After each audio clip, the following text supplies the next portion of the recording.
Ei hitto, kun kesäloma loppu taas. Ai jaa, joutun menemään johonkin kouluun. Niin. Otetaan sitä nimilista. Teitä on kyllä 3 täällä vaan, niin mä veikkaan, että teitä on aika monta pois. Mutta ei se haittaa. Se ei meitä lannista. No teitä on 13 pois. Jari ja Jaakko on mun lempioppilaat, niin ne on ekan päivänä pois. Muistaaks kuka tätä laskua viime vuodelta? Ainakaan muista. Muistaaks sä? En mäkään kyllä. Pitäisköhän me kysyä tuolta nörtiltä tossa edes? Kai me voidaan. Hei nörtti, mikä tää lasku on? Se lasku on 1 + 1 ja se vastaus on 11. Mutta ootteko kuullut Inferno SMPstä? En mä ainakaan. Mikä se on?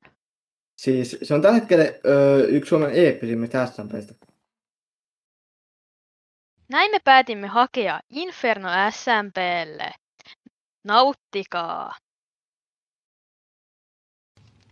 Moi, mä oon Voltet, mä oon 15. Mulla ei oo kauheasti mitään kokemusta. Mä tykkään pelailla erilaisia pelejä, esimerkiksi Sea of Thievesia, Phasmo tai tämmöstä.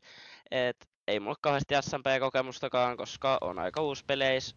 Mut tykkäsin pelaa SMPit, kun friendien kanssa jotain trolli SMPit vaan. Joo, ja mä oon Loihti, mä oon 14. Ja mä oon pelannut aika monella SMPllä, esim. Unityllä, Galaxyllä ja Fantasyllä. Tykkään pelata vähän kaikkia pelejä, vaikka esim. Piikkiä tai Repoa. Me ollaan semi hyviä PvPs eikä vaan rottailla basessa koko aikaa.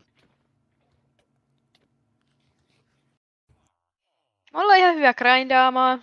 Saadaan max-kitit parissa päivässä. Eikä luovuteta, jos kuolemme.